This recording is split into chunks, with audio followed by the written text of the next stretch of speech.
Boa noite, boa tarde, pessoal aí. Eu me chamo Laura, eu sou monitora aqui dessa sessão. Quero agradecer ao professor Christian por estar aqui mediando essa sala.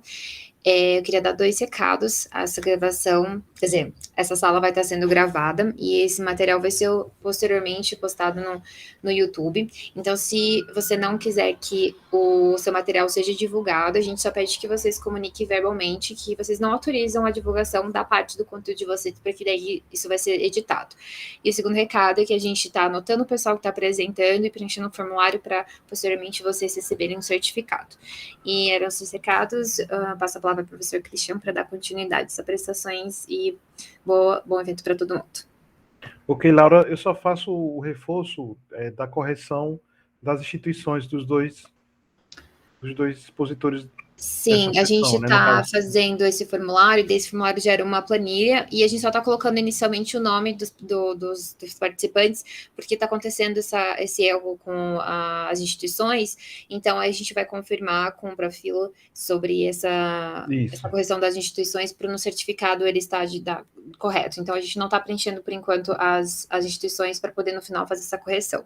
Isso, porque provavelmente na apresentação após a edição do vídeo, né, vai ter o nome da pessoa e certamente a instituição da qual ela tem vínculo, né? Então, só para a gente ter esse cuidado aí para não cometer o mesmo erro, digamos, 2 vezes, tá? Certinho. Bom, colegas, então, cumprindo as formalidades da sessão, boa noite a todos e todas. Né, de minha parte também é uma imensa alegria, né, poder estar coordenando essa sessão. De minha parte é a segunda sessão hoje, né, que eu estou coordenando, e temos aqui a presença, né, de estudantes, professores vinculados ao Profilo, né, das mais diversas regiões do país, né? Literalmente. Embora meu vínculo institucional com o Profilo seja Federal de Pernambuco, mas eu sou professor da Universidade Federal de Sergipe, né? Eu sou vinculado ao Departamento de Filosofia aqui da Universidade Federal de Sergipe, mas o meu vínculo com o Prof é com o núcleo de Pernambuco, que é o mais próximo, inclusive. Bom, então estou no Nordeste brasileiro, nesse exato momento. Bom, nós temos aqui previsto a apresentação de 4 estudantes, né, 4 mestrandos, mestrandas, mas, bom, no exato momento apenas 2, né, ou a metade, como queiram, se fazem presentes. Inicialmente, a ideia era seguir a sequência, né, que aparece aqui na programação, que certamente teve alguma intencionalidade nessa divisão, suponho. E, de imediato, bom, eu já passo a palavra então, para Mauro, né, Mauro César da Silva Ferraz, que é mestrando ou concludente, Mauro, aí você dá essa informação para todos nós, da UFAM, né, da Universidade Federal do Amazonas, e o título dele, da comunicação dele, é o ensino de filosofia no ensino fundamental, a transversalidade na construção de uma educação democrática. Então, Mauro, você tem até 20 minutos, né, para poder fazer a apresentação inicial, e em seguida, após a conclusão de todas as exposições, nós abriremos para fazer, bom, dialogarmos com o seu trabalho e com você também. Diga, Laura. Você levantou a mão enquanto o Mauro se organiza. O professor gostaria que eu controlasse o horário, que daí eu posso avisar no chat quando faltar 5 minutos? Ou eu posso fazer daqui. Maravilha. Viu? Obrigado pela disponibilidade, mais uma vez. Bom, Mauro, quando você estiver pronto aí, você avisa para eu ajustar o cronômetro aqui, digamos. Ok, professor. Boa tarde mais uma vez, né, a todos. Eu gostaria de perguntar se vocês conseguem ver a minha apresentação, os slides da minha apresentação. Tá aquela tela infinita, né, que o povo chama, né? Eu estou tentando ajustar aqui para possibilitar a apresentação, mas eu também não estou conseguindo visualizar. Estou com alguma dificuldade aqui para... Deixa eu sair e tentar novamente fazer a... Enquanto você ajusta aí, Mauro, foi bom você ter feito esse pequeno comentário para nós vermos, termos dimensão da dimensão geográfica e espacial do Brasil, né? No Amazonas, agora é à tarde ainda, né? Isso, agora é tarde, são exatamente 17 horas e 10 minutos aqui em Manaus. Ainda está um dia bem claro. E eu dei boa noite aqui, nem agora que caiu a ficha direito. Sim, aqui ainda é à tarde. Deixa eu tentar mais uma vez, professor, inserir Certo. para Ok. iniciar.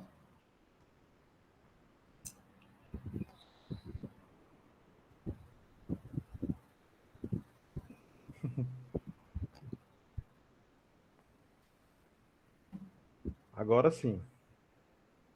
Não, agora não. Agora. Apareceu? Sim, sim. Opa, que ótimo. Ô Mauro, só para. Não. Aí voltou para onde estava. Isso. Deixa eu só fazer uma sugestão. Seu tempo ainda não está contando, certo? Então pode ficar tranquilo em relação a isso. Para você ocultar essa barrinha que tem aí, porque talvez possa prejudicar a exposição dos slides seguintes. Bom, beleza, já tirou. Ok. Tá ok então aí, Mauro? Pronto? Sim, Então podemos... fique à vontade, mais uma vez, você tem até 20 minutos para fazer a exposição. Ok, professor. Meu nome é Mauro César, né? Sou acadêmico do Prof. Filo da turma de 2019 da Universidade Federal do Amazonas. Né? Meu orientador se faz presente também nessa conferência, o professor Dr. Pedro Rodolfo Fernandes, e eu estou exatamente nas vésperas da realização da minha defesa, né? A defesa da minha dissertação. Ela está marcada para ocorrer na semana que vem, e nessa exposição eu pretendo abordar, fazer um recorte de alguns elementos que estão presentes na minha pesquisa e, por consequência, no corpo do texto da minha dissertação, né? O título do trabalho é O Ensino de Filosofia no Ensino Fundamental, a transversalidade na construção de uma educação democrática. Aqui em Manaus, eu atuo enquanto docente na rede estadual de ensino, como professor de filosofia no ensino médio, e também atuo na rede municipal, trabalhando com o ensino fundamental, né? Séries iniciais de primeiro ao quinto ano, mais especificamente no quinto ano, né, que é a última série da primeira etapa do ensino fundamental, e também com educação de jovens e adultos.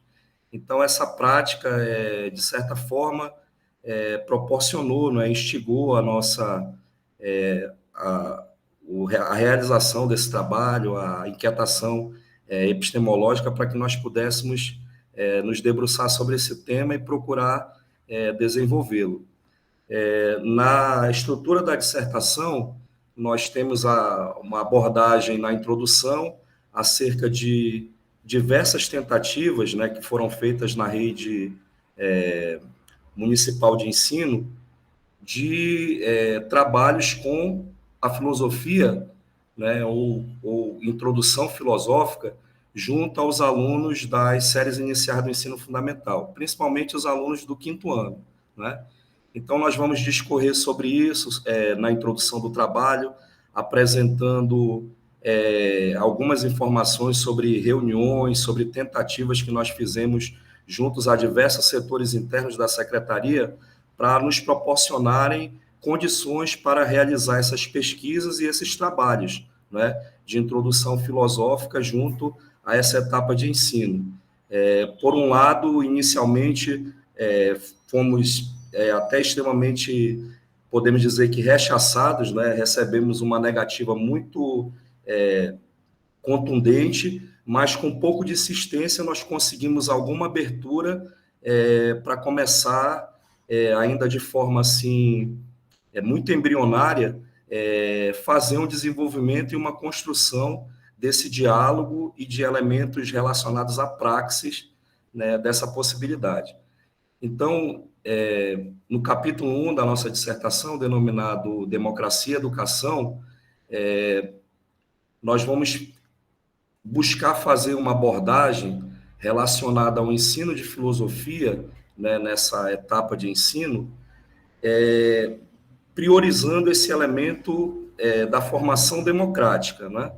Então, nós buscamos amparo principalmente no pensamento do filósofo estadunidense John Dewey, né, em sua diversa construção teórica acerca desse tema, para tentar consolidar a nossa pesquisa e a busca da construção da nossa praxis junto a essa etapa do ensino, com essa abordagem, né, acerca do elemento democrático.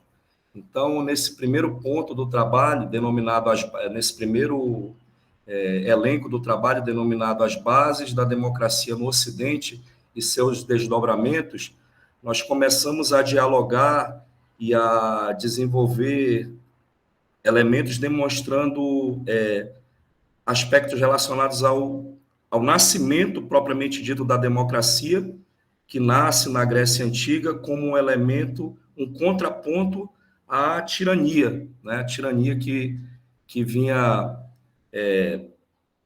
dominando aquela sociedade, aquele momento histórico pelo qual passava aquela sociedade. Então, nós vamos fazer essa construção, né, nesse primeiro ponto do trabalho, buscando esse diálogo, não é, com esses elementos e buscando fazer um paralelo, traçando um paralelo também com a perspectiva atual pela qual passa o Brasil, né? Não só o Brasil, como diversos países. Recentemente foi divulgada uma pesquisa de um instituto com sede em Estocolmo, na Suécia, que mostra o quanto as democracias estão sofrendo uma série de ameaças ao longo do mundo, né? Diversos países que têm tido os elementos democráticos extremamente enfraquecidos, dentre eles o Brasil, né? E nós observamos, diante disso, a importância de tentar trabalhar esse tema junto aos alunos, desenvolvendo elementos ligados ao conceito tanto político de democracia, quanto principalmente aquilo que Dewey denomina como modo de vida, né? Porque nós observamos no pensamento deweyano que a democracia para ele, né, e não somente para ele, para muitos autores que também comungam dessa perspectiva, que a democracia, para além de uma forma de governo, ela deve ser encarada e deve ser vista principalmente como um modo de vida. Então, a democracia não se constrói de cima para baixo, mas dentro dessa perspectiva, ela se constrói nas bases, né, de ações, de movimentos cotidianos, práticos, que podem até ser considerados mínimos e irrelevantes, mas que, na perspectiva desse autor e de diversos outros autores que também comungam desse pensamento, como Paulo Freire, como Matthew Lipman e tantos outros, essas ações elas são importantes para que essa democracia possa se construir de uma forma sólida, não é, de uma forma consistente, e ela possa principalmente começar a ser trabalhada através de um dos elementos sociais mais importantes, que nesse caso seria a educação, né?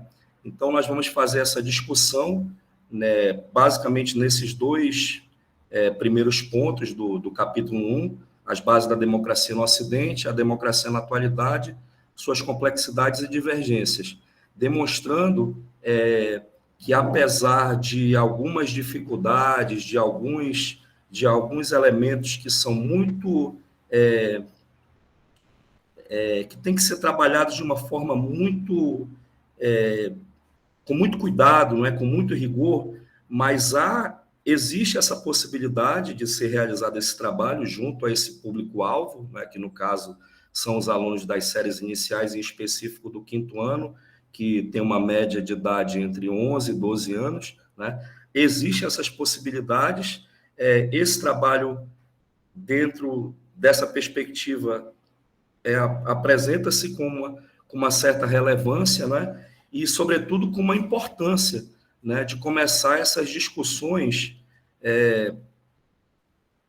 o quanto antes, né, para que nós possamos tentar, na medida desses diálogos, na medida dessas apresentações conceituais, na medida dessas discussões, tentar suscitar, junto a esses alunos, a esses educandos, essa perspectiva de entendimento, de compreensão mais clara do que seja a democracia, para além dos elementos mais básicos que são apresentados, como o direito ao voto, uma determinada forma de governo, mas tentar trabalhar junto a eles possibilidade de uma construção diária e cotidiana que venha a partir da educação, e não somente da educação, de outras instâncias também importantes, mas principalmente nesse caso da educação, trabalhar na consolidação e na construção dessa atitude democrática, né?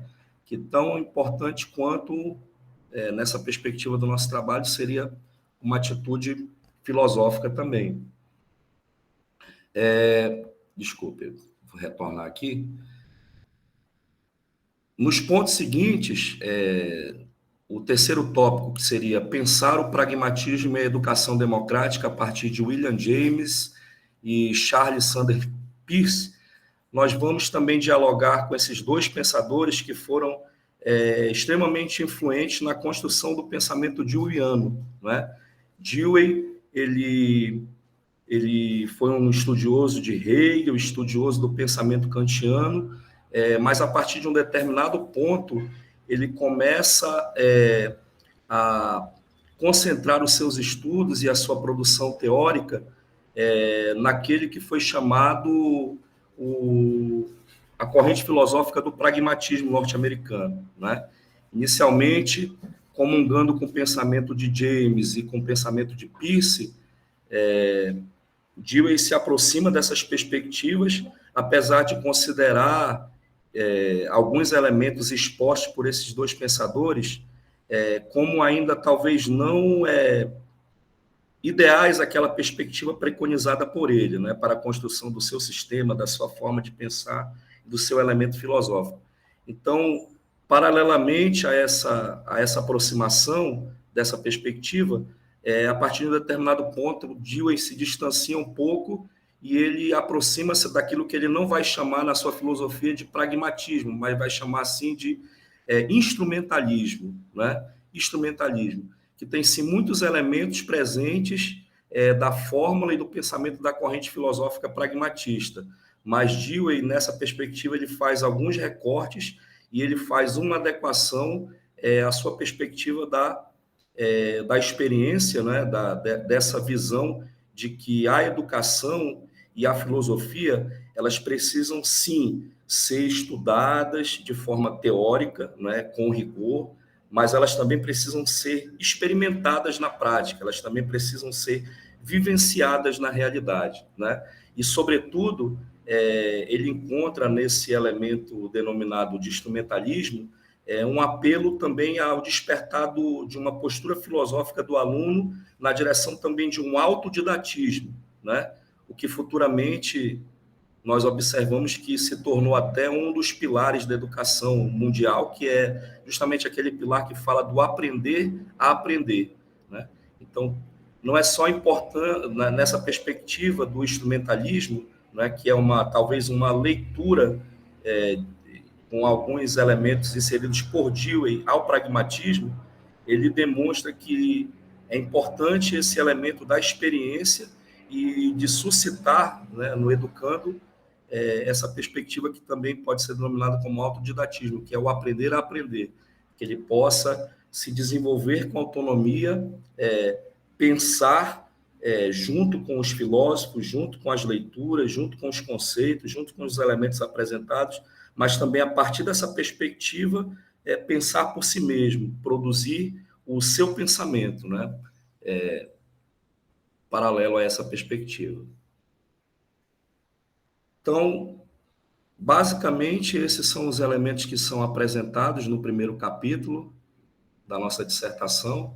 Nós fazemos esse retorno à Grécia Antiga, mostrando que, mesmo lá, a democracia grega, ela não era, como ainda não é, né? Por mais que uma democracia seja desenvolvida, ela não podemos considerá-la como uma forma de governo ou uma forma de vida, né, nos dizeres de Dewey, perfeita, mas ela apresenta, dentre outros elementos, uma possibilidade que em outras formas de governo não existem, que é uma possibilidade de se revisitar, de se reinventar, né, uma liberdade de se prescrutar e de verificar elementos internos que podem ser melhorados, que podem ser acertados, que podem ser reconstruídos, que podem ser repensados em coletividade, né, em diálogos, em discussões, em coletividade. Então, ela apresenta essa característica e, segundo o pensamento deweyano e de tantos outros autores, provavelmente essa é a única forma, né, de governo estabelecida até a contemporaneidade que talvez apresente essa maior liberdade acerca desse elemento de discussão. Então, basicamente, são elementos que são apresentados no primeiro capítulo da dissertação. Em seguida, no capítulo 2, nós vamos abordar um outro conceito que está presente, inclusive, no título da pesquisa, que é o elemento da transversalidade. Como nós não temos nessa etapa da educação básica uma ementa, né, um currículo, um documento curricular que alinhe, que possa servir pelo menos como uma base inicial para a nossa prática, nós procuramos, dentro da documentação educacional, localizar alguma forma ou alguma possibilidade de fazer a inserção desse trabalho, né?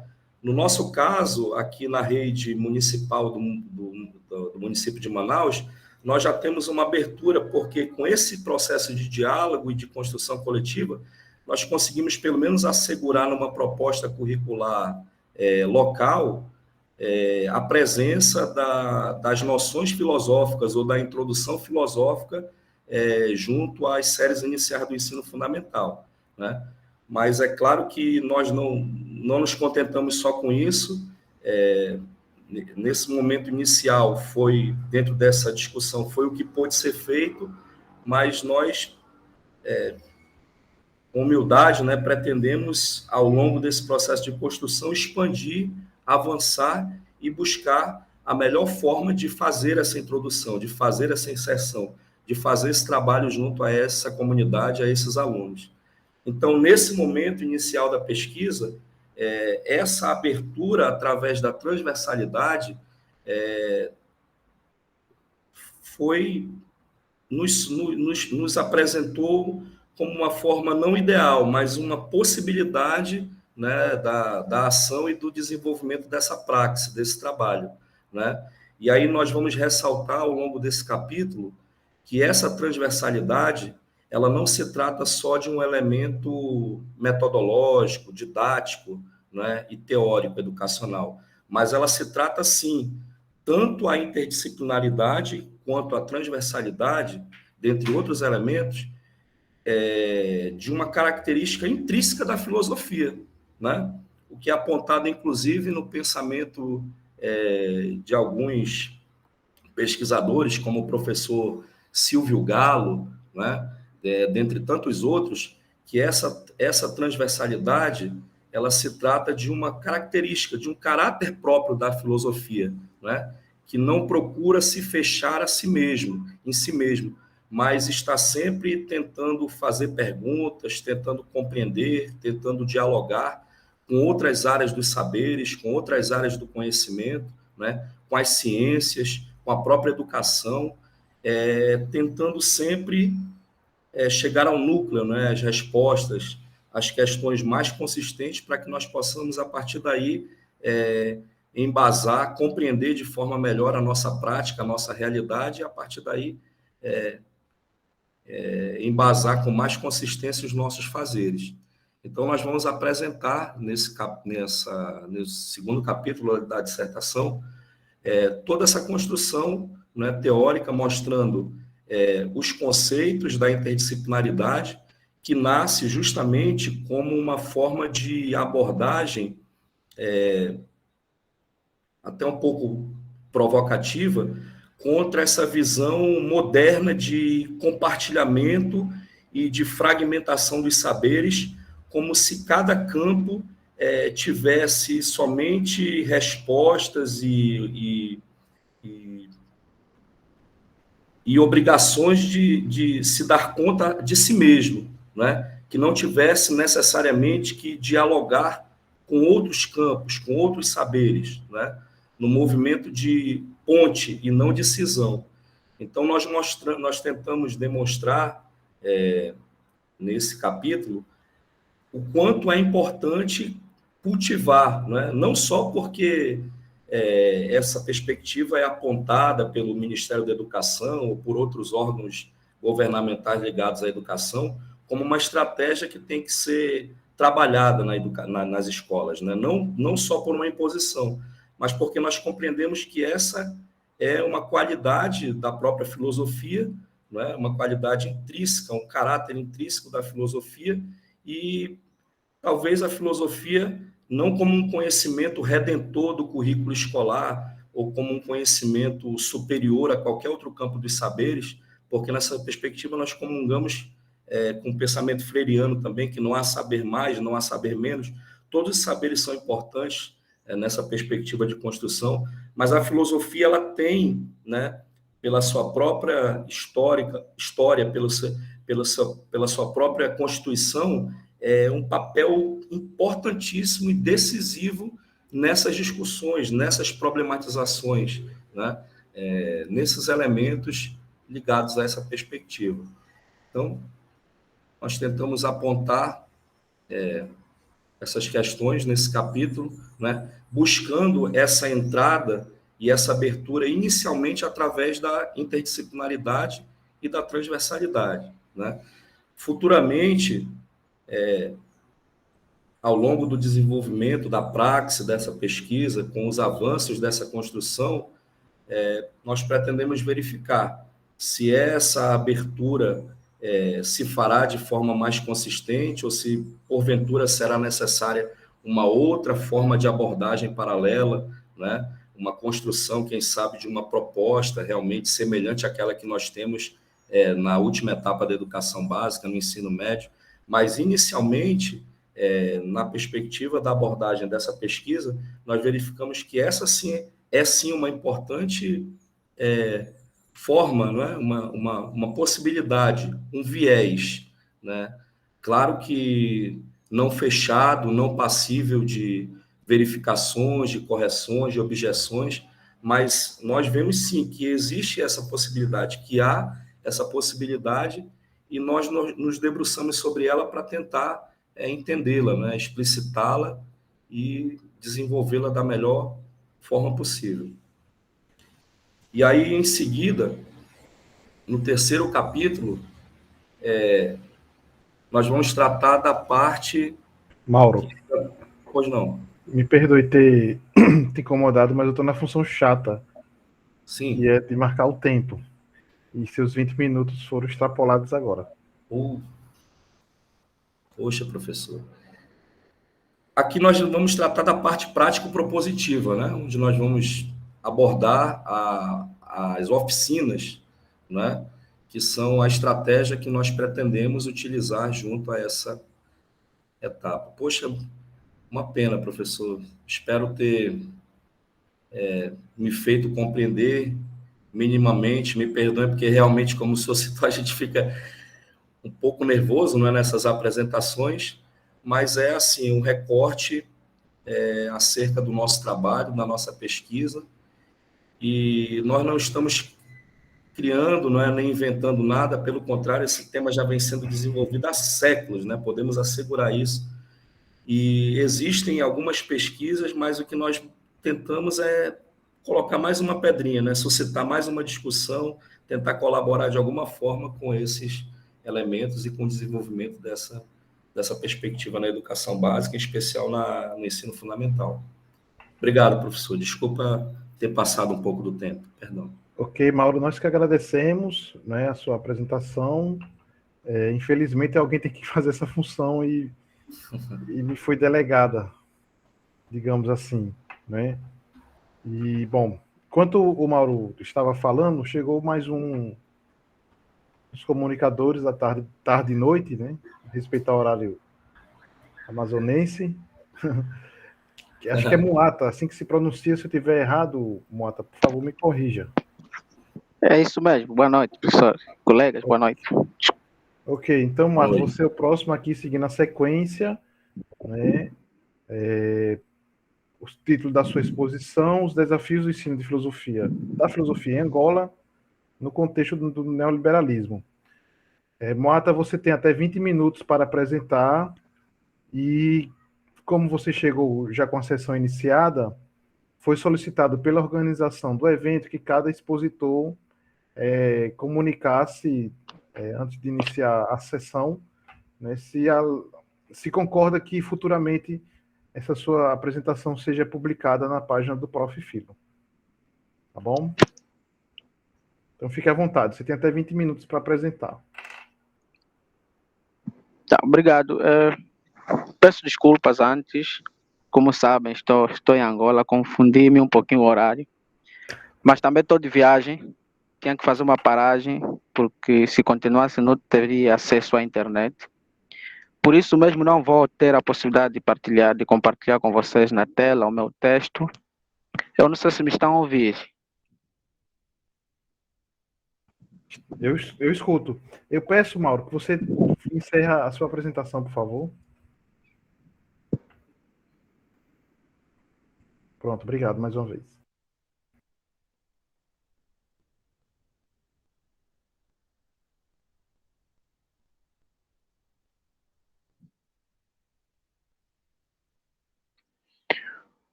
Bom, posso começar? Sim, fique à vontade. Ok, obrigado. Boa noite a todos. Sou Moata Sebastião, falo de Angola, sou estudante da UFT, ingresso 2020, por conta da Covid não deu para estar aí, ter as aulas presenciais, então tive assim à distância. Peço desculpa por ter entrado tarde, como já disse, eu estou de viagem, tinha que fazer uma paragem de emergência, senão não teria acesso à internet pela estrada. Não vou poder partilhar na tela com vocês a minha aula, porque tive problema com o computador, acho que é por conta da viagem. A minha bagagem foi colocada algo em cima e teve problema com o visor. Estou a usar o celular. Mas já fica aqui a promessa de depois eu mandar no grupo o meu texto e pode ser partilhado sim, sem qualquer problema. Bom, eu vou partilhar com vocês aquilo que tem sido o resultado das minhas pesquisas. Estou a terminar a escrita agora da minha dissertação, mas ela é motivada pelo facto de eu ter percebido que a escola precisava ser entendida como um espaço que as conexões permitem alguma possibilidade de serem questionadas. Essas conexões podem resultar daquilo que o professor tem como conhecimento ou daquilo que os alunos também trazem como conhecimento. Portanto, são conexões que elas cruzam-se num único espaço, mas é preciso que alguém assuma o papel de torná-la questionável. Portanto, essas conexões, facto do ambiente social em que a minha prática docência é exercida, no caso, e que dá uma caracterização à escola. Falo das influências que o neoliberalismo tem tido no exercício diário da minha prática docência.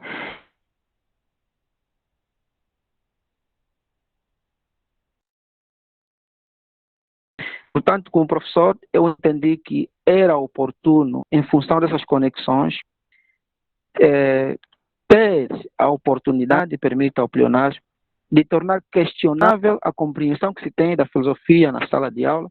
Portanto, uma compreensão que parece quase que pejorativa e que tende até a eliminação do ensino da filosofia no ensino médio. Para a fundamentação do meu trabalho, eu conto, em primeiro lugar, com a análise dos textos legislativos, no caso, a Lei de Base do Sistema de Ensino, vigente em Angola.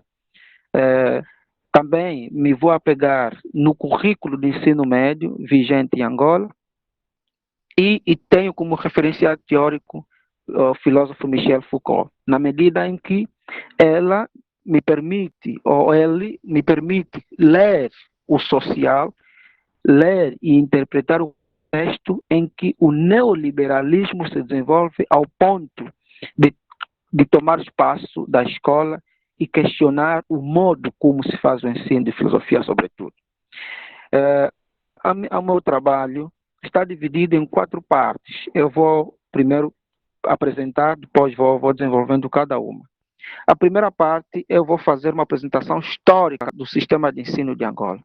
Portanto, nesse desenvolvimento histórico, eu compreenderei, vou poder falar da educação no contexto colonial, depois vou falar da reforma educacional e a emergência do homem novo, porque ao perceber a influência do neoliberalismo, eu preciso focar naquele que está sendo o sujeito desta tendência pedagógica, dessa tendência educativa por meio do sistema. E depois vou falar da formação discursiva e do sujeito da educação, e no fim vou falar da internacionalização do sistema de ensino. Estes são os temas que compreenderão o meu primeiro capítulo. No segundo capítulo, eu vou falar do ensino da filosofia e o neoliberalismo em Angola. Nesta segunda parte, eu vou falar do ensino da filosofia numa Angola preto-diamantífera, eu depois explico o que é isso.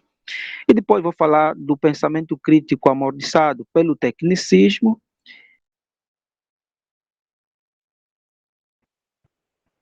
Caiu, não é isso?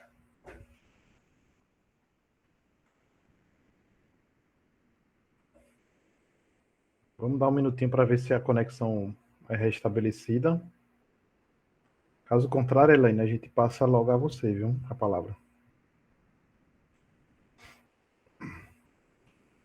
Porque já começou um pouquinho atrasado, né? Então, assim, para a gente ter tempo para todo mundo expor e principalmente ter tempo para o diálogo, né?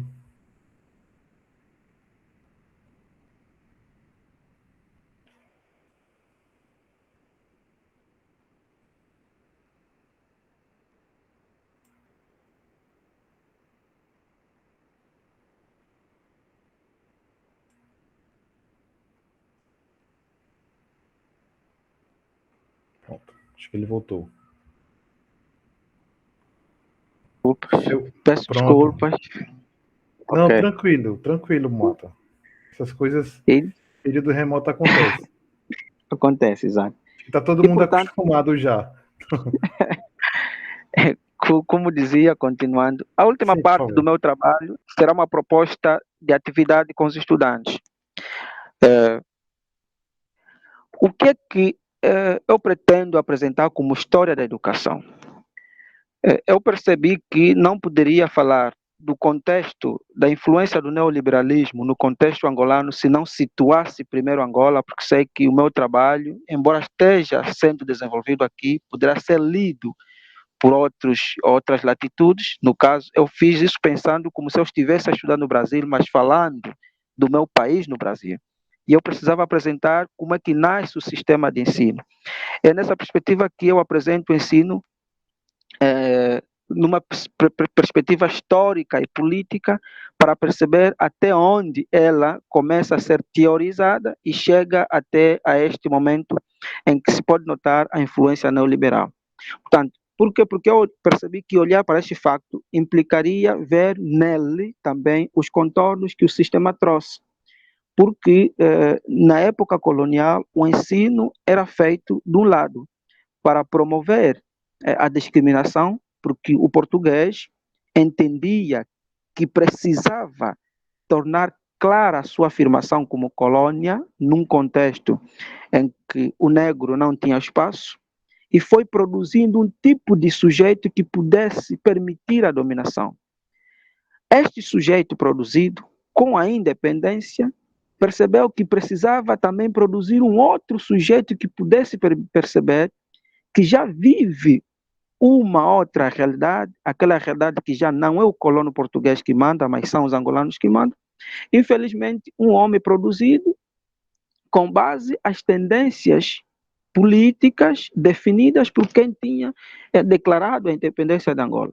E aí começa a formação deste homem novo, desse sujeito novo, que depois vai se transformar no autor da educação angolana.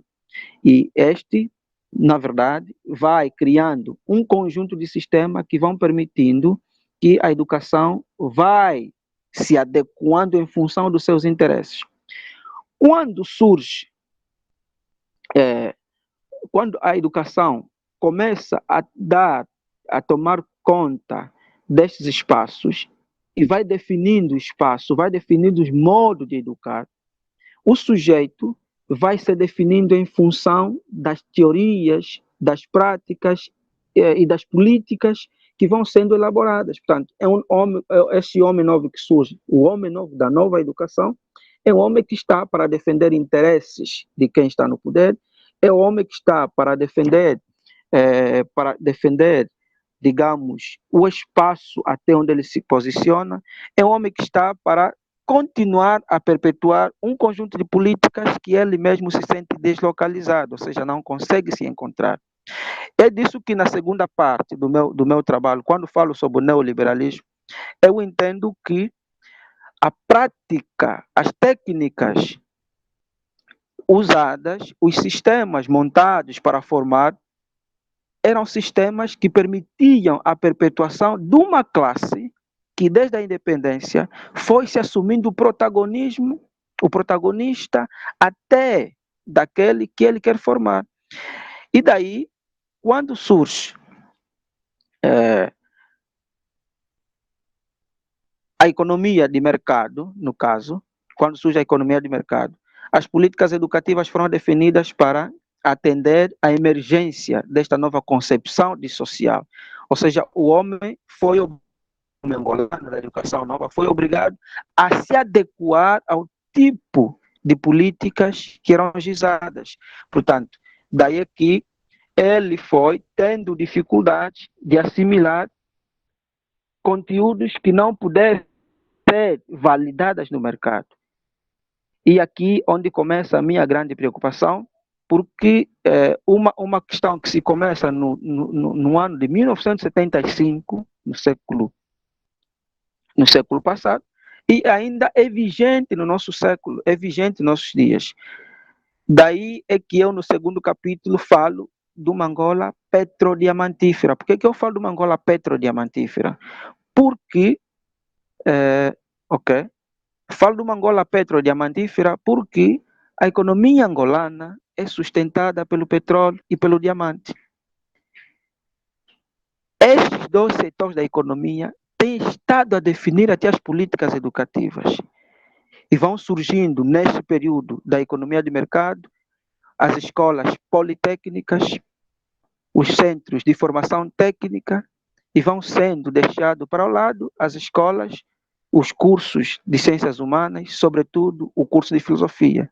E a filosofia vai, aos poucos, perdendo seu espaço, muitas das vezes até com o respaldo de gestores escolares que, nos horários das escolas, vão colocando as aulas de filosofia nos últimos tempos, quando as pessoas já estão cansadas, para dizer mesmo que é facultativo, quando no currículo ela é obrigatória, ou, algumas vezes, colocam a aula da filosofia depois da aula de educação física, quando a pessoa está esgotada.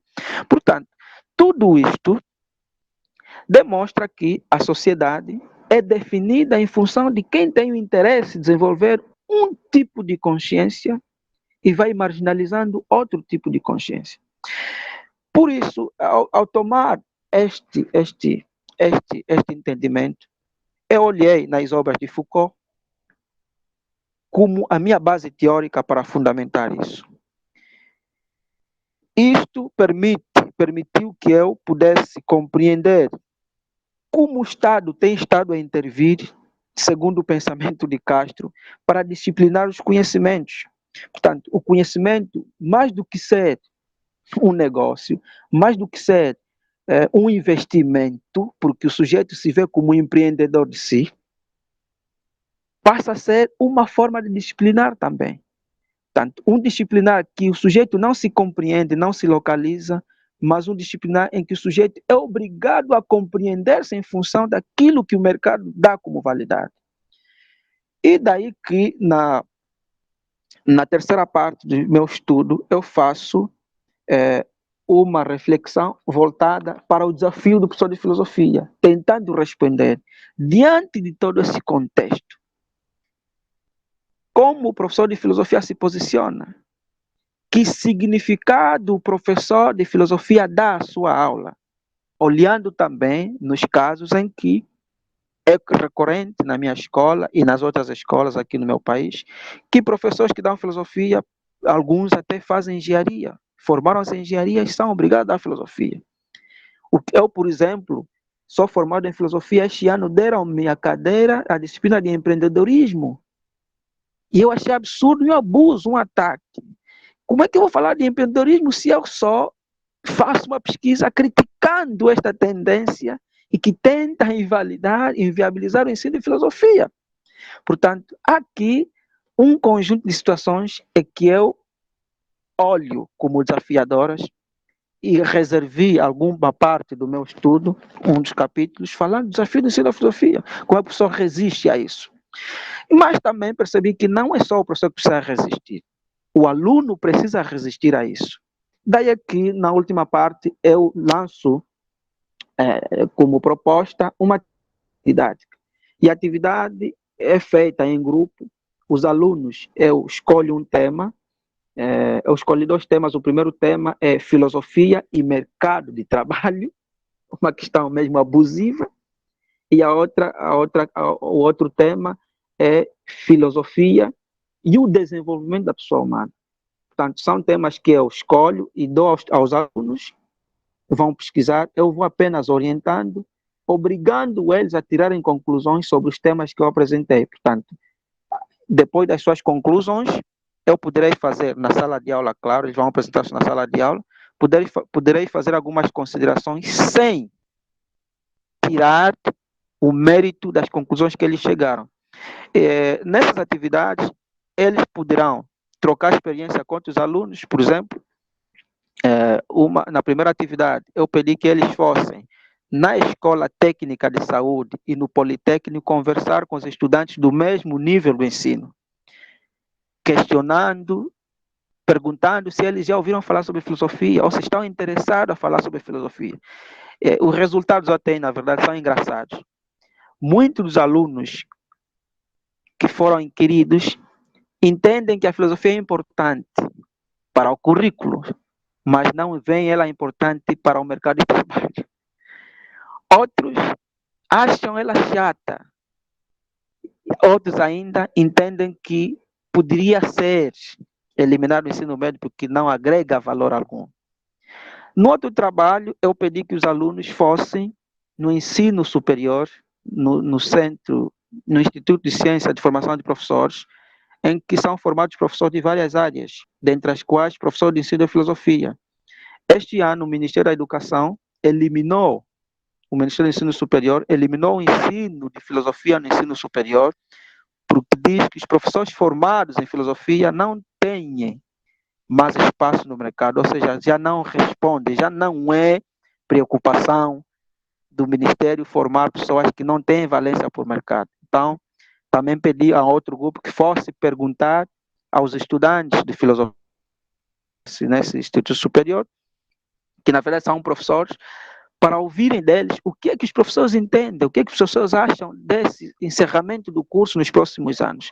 Portanto, também os resultados foram satisfatórios da minha parte, sobretudo nesse segundo trabalho, porque todos os professores, estudantes de filosofia, perceberam que aquilo era um atentado.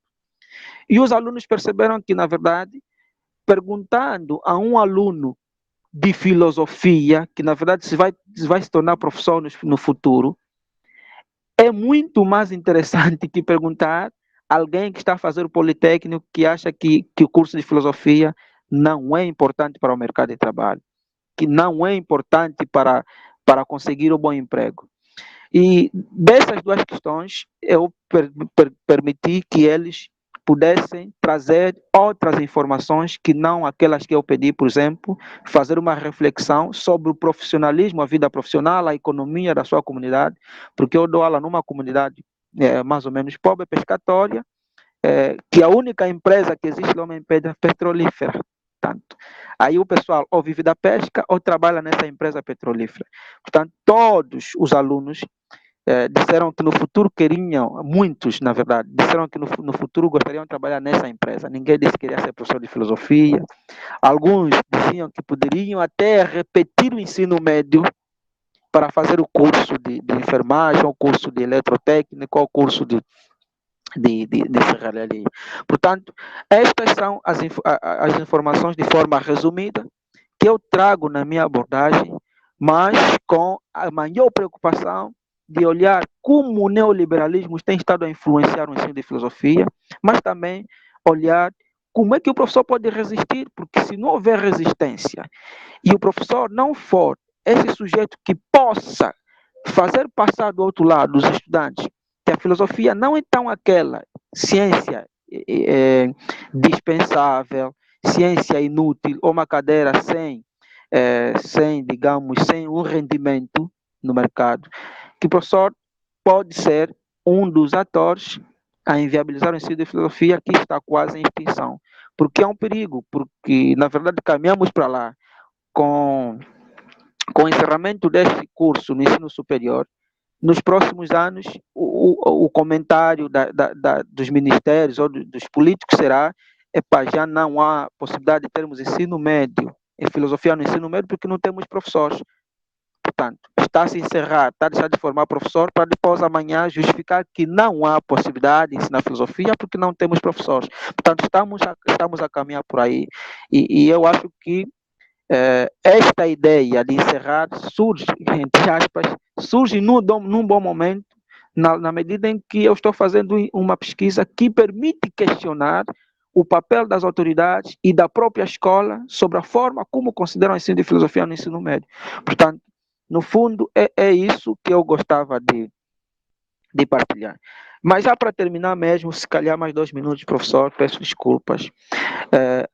Como conclusão, eu gostava de apresentar o seguinte: eu trago este debate porque percebo, se de um lado a inserção do neoliberalismo no nosso contexto é visto recente, mas a preocupação sobre o ensino sempre foi um facto. Se no passado havia uma preocupação que o ensino se tornasse num instrumento de promoção do sujeito angolano, e, portanto, a ideia também do homem novo, e eu trago no meu trabalho, um homem novo que não só ficou como teoria do ensino, mas também ficou como teoria de nação. Está aí no hino nacional. Qual é este homem novo? Este homem novo é aquele homem que se revisse nas práticas, nas políticas, onde a validade é o trabalho. No tanto, o trabalho é no trabalho que o homem novo se forma. No fundo, é no mercado que o homem novo se traduz. É no mercado que o homem novo se compreende. Portanto, eu trago esta reflexão exatamente para fazer esse tipo de questionamento, mas também apresentando soluções sobre como o professor de filosofia pode resistir e como a filosofia ainda pode ter o seu significado no ensino dos jovens no ensino médio. Portanto, em suma, é isso que eu trago como reflexão. Peço desculpa não ter projetado, é ruim ficar a ouvir sem ver nada aí, porque quem ouve e vê compreende 2 vezes. Mas depois eu partilho o meu texto. Peço desculpas, mas só não partilhei por motivos que eu já expliquei. Muito obrigado. Tranquilo, Moata. Obrigado você também pela comunicação, pelo compartilhamento, né, de uma experiência de outro país, um país irmão, amigo do Brasil, né, e acho que enquanto você falava, eu ficava pensando na nossa realidade, né? Você estuda no Brasil, tem vínculo com o Brasil de alguma forma, você tem acompanhado as mudanças que estão acontecendo, especialmente no ensino médio.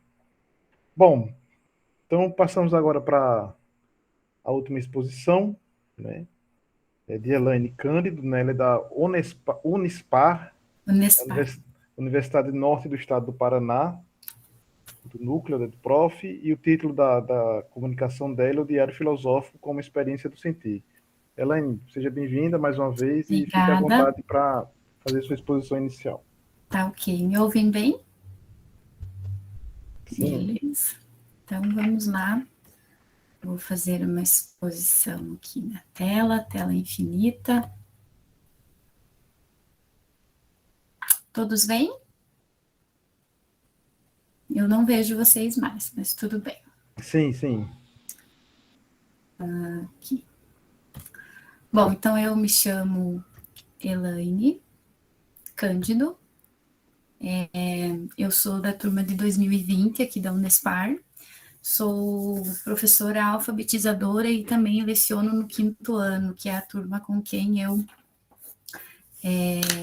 desenvolvi o meu projeto de mestrado, que tem, então, como título, né, como o professor já leu, o Diário Filosófico como Experiência do Sentir, reflexões acerca de uma educação para e com sensibilidade.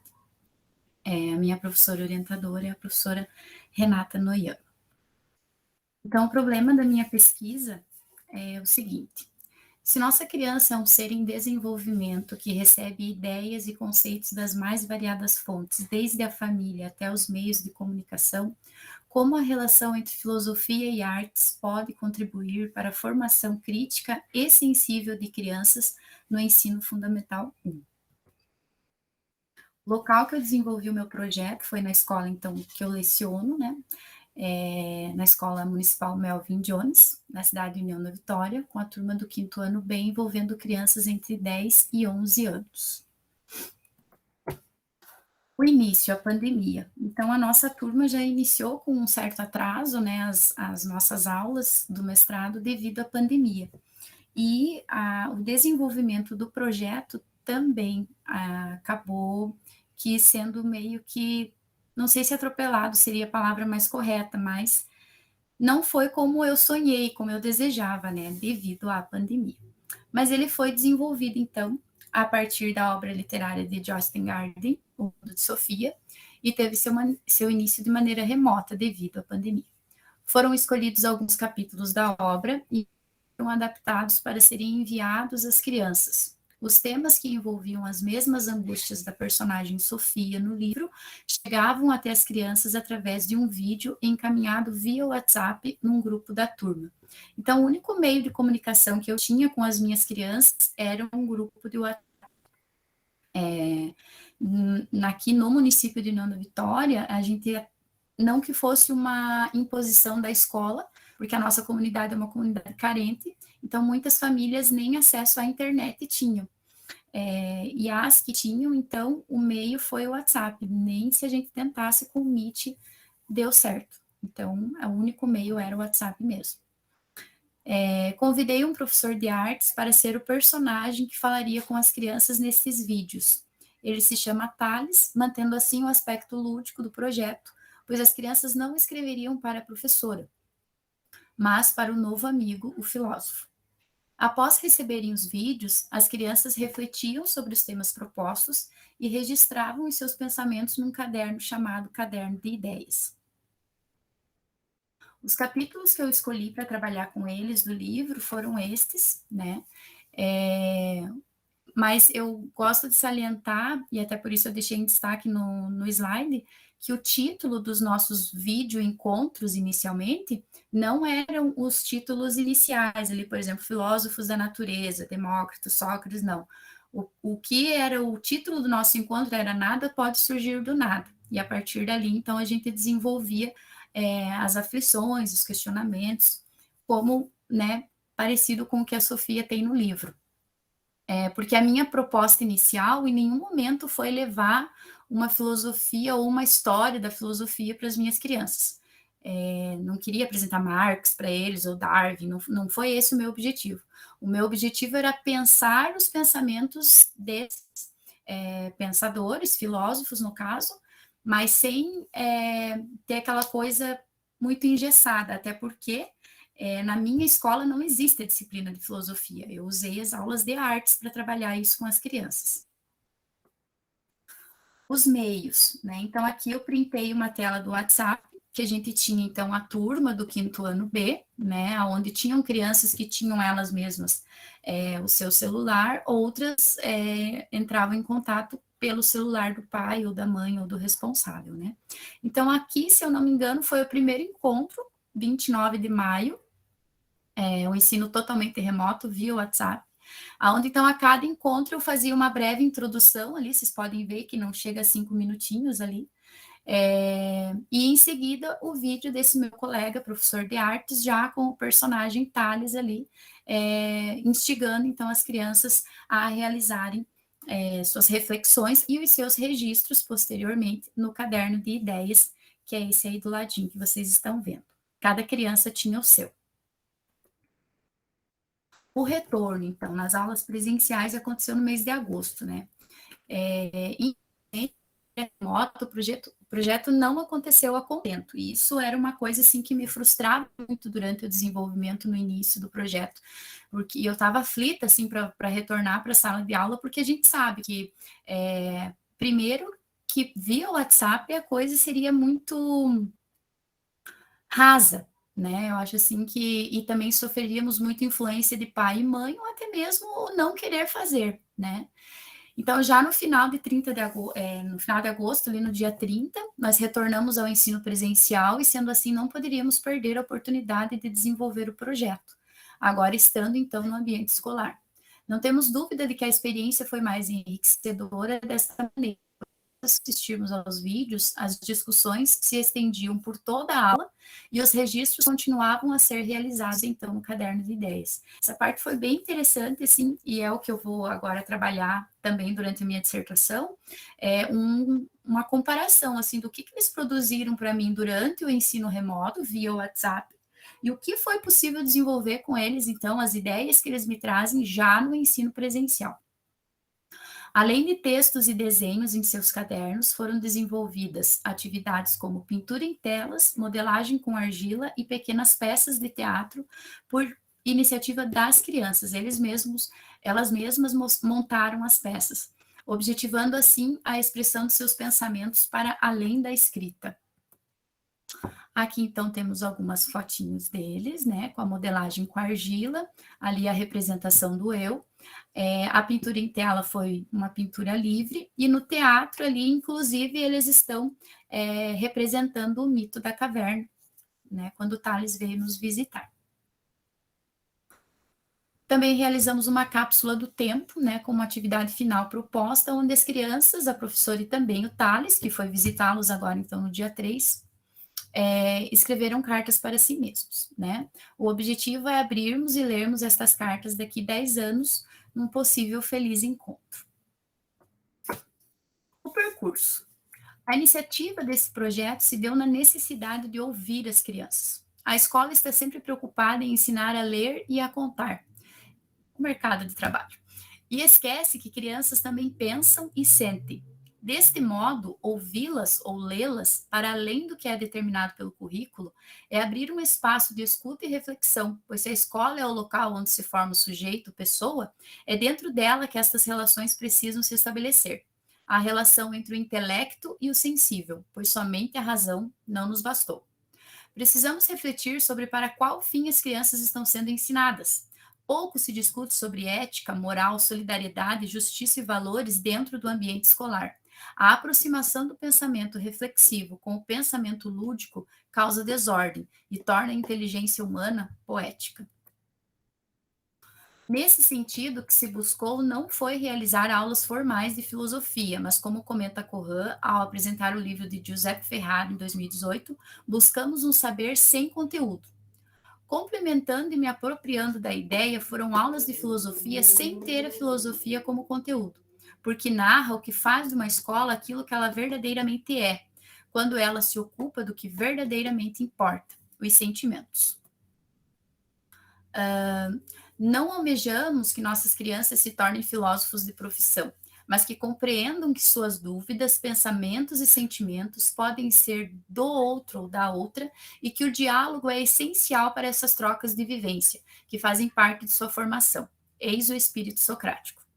Desejamos que, mais que respostas prontas advindas da decoreba, que elas compreendam que fazer perguntas e pensar melhor é possível, que seus questionamentos não são menores porque elas são crianças. Sendo assim, a filosofia, essa senhora cansada, ampara a criança, vendo nela toda a potência que está por vir. Dessa maneira, como afirma Serletti, em toda filosofia há algo de repetição e algo de criação, algo de instalação na continuidade do que a história da filosofia exibe e algo de aparecimento de elementos novos. O que definirá a potência de um filosofar é a preponderância dos elementos de novidade ante os de continuidade. A sala de aula é um espaço de resistência. Vivemos tempos ameaçadores para a educação brasileira. o sucateamento da escola pública, ou a homogeneização do pensamento imposta pelo mercado, o investimento em tecnologias que não funcionam e os discursos de empreendedorismo nos chegam como a solução de todos os problemas educacionais. A questão é que nenhuma ferramenta desta substitui um profissional da educação. Nenhuma tecnologia estreita laços de compreensão e de diálogo, e é através dele que estabelecemos conexões humanas. Paulo Freire não precisou de internet para realizar seu grande feito de alfabetizar milhares de pessoas. As escutou, partiu de suas realidades e incentivou o pensamento crítico. Eis a resistência de pensamento que amedronta tanto quem está no poder. Mesmo sendo o espaço da escola um ambiente normativo, somos nós, os pensadores e pensadoras em educação, que devemos fazer da sala de aula um espaço de resistência.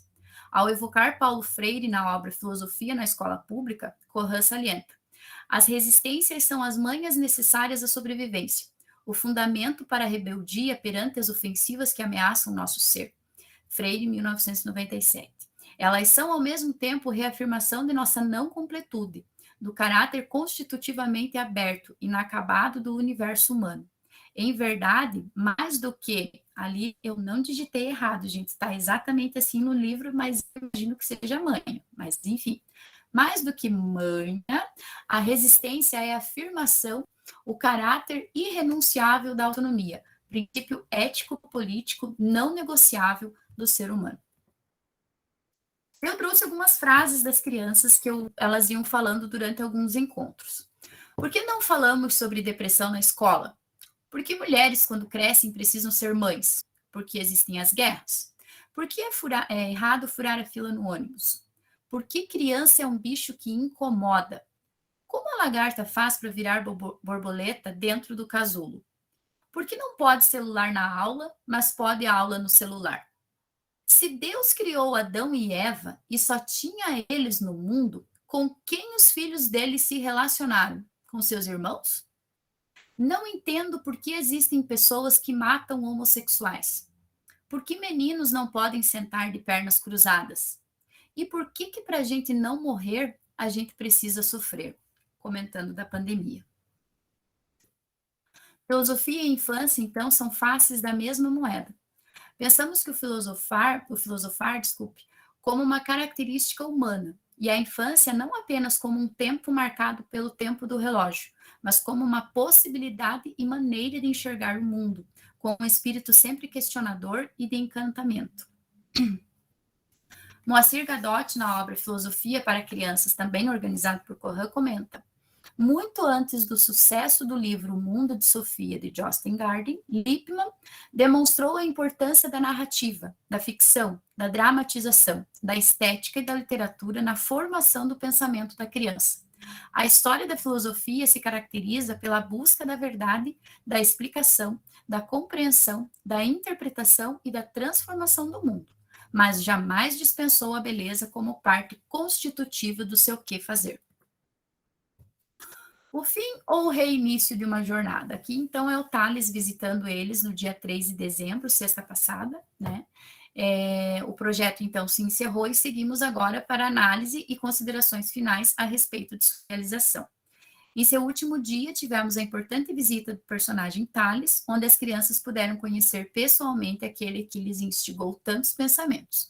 Para além disso, Tales pôde apreciar os trabalhos realizados pelas crianças. E essas foram as referências que eu usei aqui para a nossa apresentação. E é isso. Ok, Elaine, obrigado também, né, pela sua comunicação, né? E de imediato já passo aí para os colegas que estão nos assistindo a fazerem perguntas, dialogar com os expositores, enfim, está aberta a palavra. Professor Pedro Rodolfo, levanta a mãozinha virtual, por favor, Pedro. Obrigado, professor Christian. Já no início eu quero parabenizar, então, aos expositores, aos comunicadores, ao Mauro César, ao Moata Sebastião, a Elaine Cândido, pelas excelentes apresentações, e excelentes porque trazem elementos muito interessantes, né? claro, em variados contextos, em variadas áreas do ensino de filosofia, mas são elementos muito interessantes. Com relação à apresentação do Mauro, eu já conheço, né, por questões óbvias, então eu vou deixar para que outros colegas depois façam, eventualmente, alguns comentários, algumas observações. Eu gostaria, então, de fazer brevíssimos comentários e questionamentos, né, ao Moata e à Elaine. Ao Moata, ao ouvir a exposição dele, a comunicação dele, né, claro que a gente observa que muita coisa disso que ocorre hoje em Angola também ocorre aqui no Brasil, né, com relação, por exemplo, a essa questão de que a BNCC, né, a Base Nacional Comum Curricular, trouxe essa questão do empreendedorismo, essa questão da formação técnica, como centro mesmo, né, da formação das nossas escolas de ensino médio. Então, há uma tendência, me parece, salvo engano, né, mundial, né, em pensar a educação, isso também não é de hoje, né, mas há uma tendência mundial, salvo engano, em pensar a educação nessa perspectiva mesmo de formação técnica, formação para o trabalho. O que não é necessariamente um problema, mas é um problema à medida em que isso toma lugar, né, e se torna hegemônico, né, não permitindo essa formação humanista, a formação filosófica, por exemplo. Então, há uma situação mundial, né, por conta da questão do neoliberalismo e também por conta de um neocolonialismo, talvez isso em algum momento também o Moata vai trabalhar na dissertação dele, né, que esse neoliberalismo também proporciona ou ocasiona um neocolonialismo, mas eu gostaria de ouvir o Moata também falar um pouquinho sobre a situação específica de Angola no que se refere à gestão federal da educação. Porque se de um lado nós temos esses elementos econômicos que são mundiais, né, determinando, de certo modo, o fazer educativo nos países, né, determinando, de certo modo, os currículos no Brasil e em Angola, né, esse neoliberalismo determinando os currículos nos países, do outro lado nós temos especificidades também. No Brasil, por exemplo, todos nós sabemos que, infelizmente, esse contexto em que nós estamos vivendo é um dos piores, talvez, dessas 3 últimas décadas, né, por conta do atual governo que nós temos, que também comunga dessa mentalidade neoliberal, também comunga dessa ideia de que as ciências humanas não têm valor algum, né, não são prioridade de forma alguma. Se é que em algum outro momento também foram, né, mas me parece que nesse momento isso está explícito, né, e não só está explícito, como também as ciências humanas, de um modo mais específico a filosofia, sofre constantes ataques. Então, eu gostaria de ouvir o Moata nesse sentido. Se lá em Angola, também por parte do governo federal, do governo central, há essa perspectiva que comunga, portanto, com essa outra perspectiva de cunho mais econômico neoliberal, né, e de forma que aí o desafio parece que fica ainda maior, né? Porque você tem que enfrentar tanto o aspecto econômico quanto o aspecto político. E com relação a Elaine, também parabenizo pelo trabalho, tem ideias ali muito interessantes, né, e eu gostaria de ouvir um pouco mais dela. Ela apresentou ali alguns autores, né, apresentou o Cohan, apresentou o Serlete, mas se ela tem algum outro autor, como que categoriza, por exemplo, a noção de infância, que categoriza, por exemplo, a noção de aprendizado da filosofia nesse período chamado de infância, ou ensino fundamental, enfim, que ela comentasse um pouco, portanto, dos fundamentos teóricos do trabalho dela. É isso, obrigado. Tranquilo, obrigado, professor Pedro. Então, passa aí a palavra, né, para o Moata e para a Elaine. Quem se habilita a iniciar a resposta. Elaine, pode ser? Eu posso falar, Moata? então. Posso falar, Moata? Vamos lá, Elaine. Você vai ser cavaleiro, vai me deixar falar. Então, professor Pedro, assim, eu estou naquela fase agora de organizar as ideias, sabe? E o meu incômodo inicial dentro da escola iniciou, por exemplo, nesse discurso que a gente ouve muito, que a criança precisa aprender a ler e contar, ler e contar, ler e contar. E eu sinto muita falta de desenvolver aulas de artes para além do caderno de desenho. Eu sinto muita falta disso. Então, eu comecei essa intenção de pesquisa, muito de querer associar, por exemplo, essas falas das crianças, porque eu acredito que muitas vezes a gente não ouve o que as crianças trazem para a gente nas falas, com essa expressão deles. Muitas vezes eles não conseguem se expressar como eles querem na fala ou no texto escrito. Então, eu preciso explorar isso de outra forma, que foi o que eu tentei fazer ali. Partindo disso, eu preciso fazer uma linha de raciocínio, que é como eu falo ali no slide, que só a razão não nos bastou. Eu acho que a educação ela é muito evocada apenas na razão, como muito bem falado pelo Mauro e pelo Moatá, do mercado de trabalho. E a gente está esquecendo dessa parte humanista dentro da escola. E essa parte humanista eu só vou conseguir desenvolver a partir das artes. Me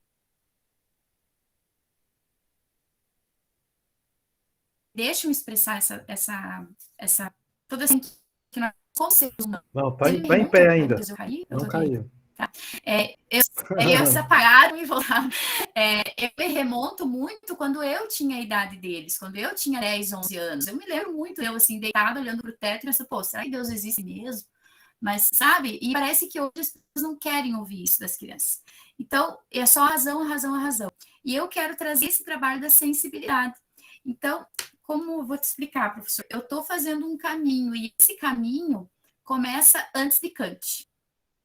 Não, minto, depois de Kant. Eu preciso entender um pouco do Kant, para daí eu entender, por exemplo, o que o Schiller me traz. O Schiller, eu li um dos livrinhos dele e eu fiquei completamente apaixonada pelo Schiller.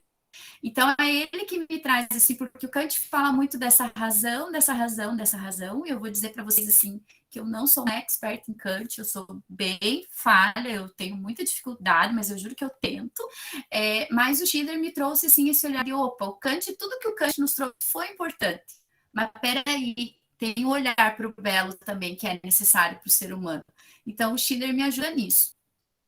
Querendo falar da concepção de infância, unindo essa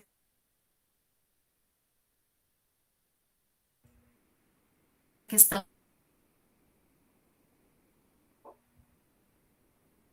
da razão. Me parece que está tendo oscilação. Elaine?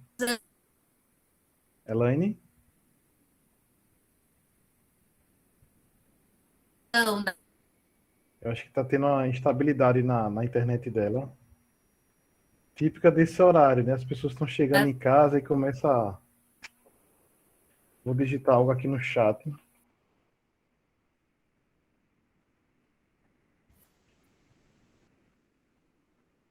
Voltei. Pronto. Voltei. Olha só. Ai, meu Deus. Ai, gente, que coisa. Eu não sei até onde vocês me ouviram. Então, é isso que eu quero te falar. Eu acho que rolou uma instabilidade na sua conexão, que é muito comum aí nesse horário, né? E continua tendo, me parece, que ela está congelada. Voltei. Elaine, vou falar uma coisa e vou te dar uma sugestão. Se você puder fechar sua câmera, talvez melhore um pouco. Vamos fazer essa tentativa. Ok. Tá, desculpe. Enquanto você fala... a gente esquece esses detalhes. Pronto. Não, e pelo menos eu, e acho que os colegas também, já que é um problema coletivo, nós escutamos até o momento que você estava falando que estava estudando Kant, mas não tinha um aprofundamento, digamos assim, na parte dele, né? Tá. Aí, dessa parte em diante, começou a ter instabilidade. Ai, meu Deus, é emocional. E daí do Schiller, vocês me ouviram ou nem ouviram também? Um pouquinho. Ah, tá. Então, daí eu quero unir essa questão, né? Que eu acho que para eu poder falar de razão e sensibilidade, eu preciso também beber dos ensinamentos de Schiller. E respondendo ao professor Pedro ali, então, a respeito dessa concepção de infância, no momento, meu livrinho de cabeceira é o História Social da Criança e da Família, do Felipe Ariès. Eu não sei falar, me perdoem. Isso aí, desculpem. Mas é esse aí que eu tô lendo, assim, no momento, né? E agora, então, a gente caminha aí para fazer a dissertação, no sentido de, então, me apropriar dessa questão da razão, da sensibilidade da infância e também analisando os escritos das crianças. Não sei se eu respondi, professor, me desculpe. Pronto, tranquilo. Moata, sua vez, por favor. Obrigado. Professor Pedro, obrigado pelas questões, são interessantes. quanto a esta problemática neoliberal, e o professor falou muito bem quando fazia essa analogia com o neocolonialismo, na verdade, o neoliberalismo é a forma suave de colonização. E quando ela traz, por exemplo, a ideia da categorização, sobretudo dos cursos, traz a ideia da validação, como é que o ensino é validado. Portanto, está aqui a tentar tornar as pessoas alienadas. Portanto, é uma forma clara de colonização. Agora, quanto à especificidade desta política, importa dizer que, além do neoliberalismo ter o ensino como um investimento, como especificidade, também tem se tornado, digamos, claramente opositora a ideias de que o ensino é um direito. O ensino deixou de ser um direito dos Estados quando, por exemplo, surge a questão da não gratuidade. Hoje, por exemplo, vive-se isso, o ensino já não é gratuito até nas escolas públicas. Portanto, deixa de ser um direito. Passa a ser algo que só pode possuí-lo quem tem. E, portanto, ao ser apresentado desta forma e por ser um investimento, ninguém está interessado a fazer um curso que não lhe traga retorno. Porque o sistema está sendo montado para isso e direcionando as pessoas para isso. É tal disciplinamento que Foucault chama as técnicas disciplinares. Portanto, as pessoas vão sendo governadas em função disso. E outra especificidade é também em função da interferência externa, né? O Ocidente, sobretudo com o Banco Mundial e o MFI. Desde 2017, essas duas organizações têm estado a obrigar, digamos, que o governo angolano faça reformas econômicas. E essas reformas econômicas são orientadas para o investimento nos setores produtivos. Tá vendo? Então, a escola também, nesse sentido, não perdeu, não escapou desta reforma. Não escapou por quê? Porque anula-se a gratuidade, já não é gratuito o ensino, torna-se claramente o ensino no investimento, e as escolas, para atender esta tendência do mercado, vão refazendo as suas grades curriculares, vão optando pelos cursos que trazem retorno e vão anulando esses cursos, como é o caso da filosofia que eu acabei de falar. E olha, eu falava do cancelamento do ensino de filosofia, também foi cancelado o ensino de pedagogia, aqui no ensino superior. Portanto, vamos tendo mais para frente gestores mecânicos, um mecânico a gerir uma escola. Portanto, estamos próximos do caos. Vamos tendo engenheiro petroquímico de diamante a gerir uma escola. Portanto, são essa especificidade que esta tendência neoliberal, que na verdade é uma clara forma também de neocolonização, tem estado a trazer e que pode, na verdade, perigar o sistema de ensino. Portanto, eu não sei se consegui responder o professor Pedro, mas é isso. Mas eu tenho muito mais medo dessa tendência, né, o Banco Mundial. Desde que eu comecei a fazer a minha pesquisa, eu não vejo essas instituições com bom agrado, como não vejo assim, as outras representações ocidentais aqui no meu país, que ao invés de lutar contra, por exemplo, o autoritarismo, contra o não respeito dos direitos humanos, o mesmo faz isso. O Banco Mundial, a FMI faz isso, vai injetando, vai endividando o país. Como é que o país vai pagar isso? O país tem que encontrar uma forma de pagar essas dívidas todas. Vai eliminando aquilo que não interessa, que não traz retorno. Portanto, é claramente isso. Ok, Moata, não sei obrigado. se respondi para o professor Pedro. Obrigado, Moata, desculpa. Obrigado pela sua resposta também. Bom, temos aí mais alguns minutos aí. Não sei se o Douglas tem interesse, a própria Laura.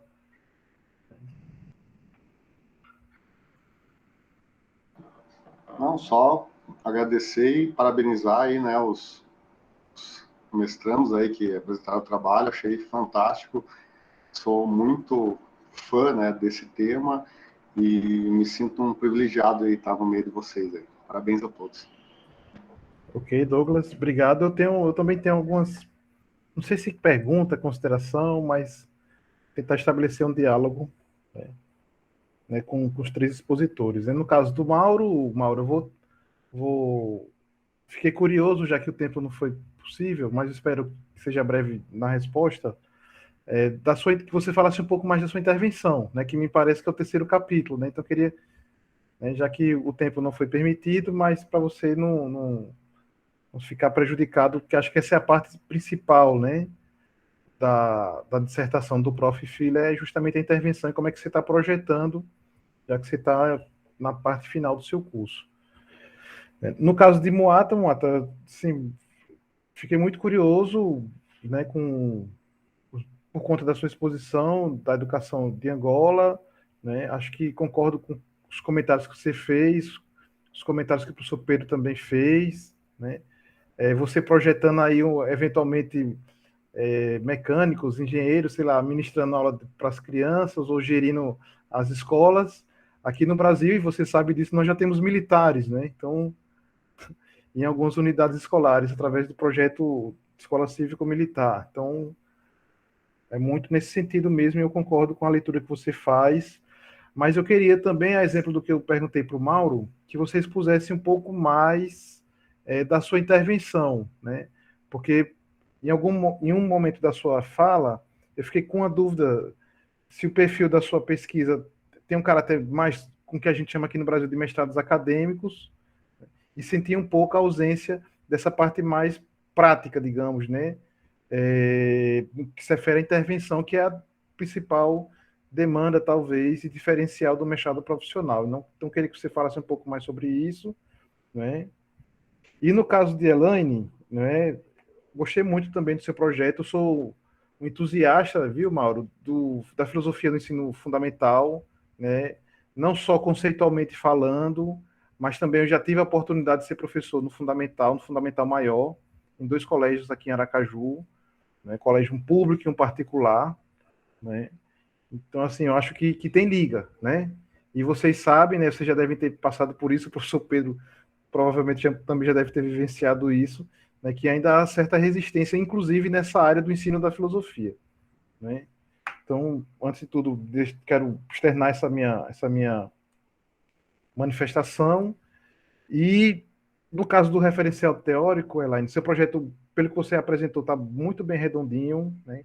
E como você ainda tem um tempo, né, bom, né, acho que você está na metade do curso, né, se eu entendi bem, né, você citou 2 teóricos alemães, né, 2 filósofos alemães, para essa parte mais conceitual, né, a partir da pergunta feita pelo professor Pedro, mas tem um filósofo francês que talvez te ajude muito nessa questão da educação para a sensibilidade, que não é um filósofo desconhecido, né? Mas eventualmente na seleção que você fez, né, por algum motivo você não optou por ele, né, que é Rousseau, né?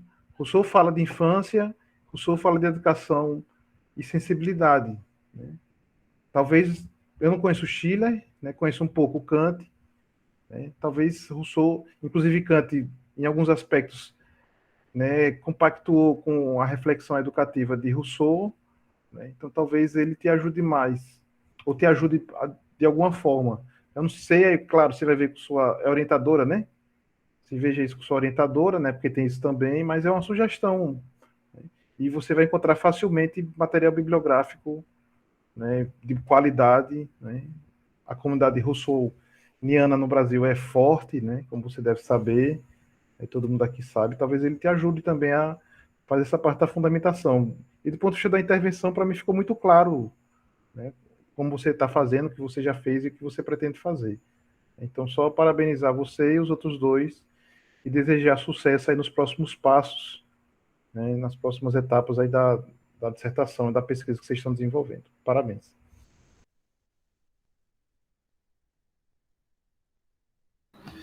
Obrigada, prof. Olá. Só queria falar mais uma coisinha para o Moata. Ele não estava aqui quando eu dei os recadinhos no início, mas a gente gravou essa sessão. E aí eu quero só que você registre se você autoriza que a gente utilize o material para divulgação.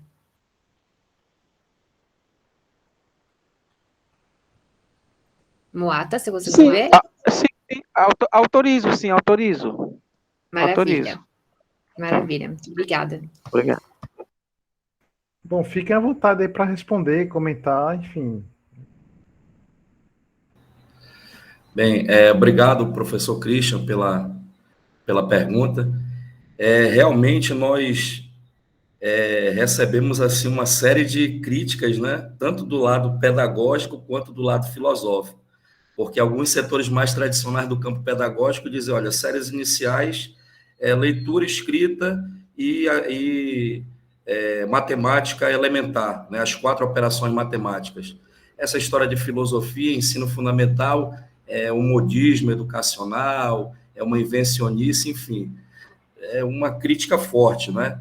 E do próprio lado filosófico, nós também vemos, olha, esse trabalho é uma invencionice, não tem tanto fundamento, a nossa meta prioritária é a última etapa da educação básica, o ensino médio. Outros pensadores já criticam até a presença da filosofia no ensino médio, como a gente vê em algumas apresentações e algumas leituras, mas com as ressalvas necessárias, né, a gente acha pertinente e vê essa abordagem não como um conteudismo, né, não como uma transmissão de conteúdo, mas como um despertar de uma educação para o pensar, né?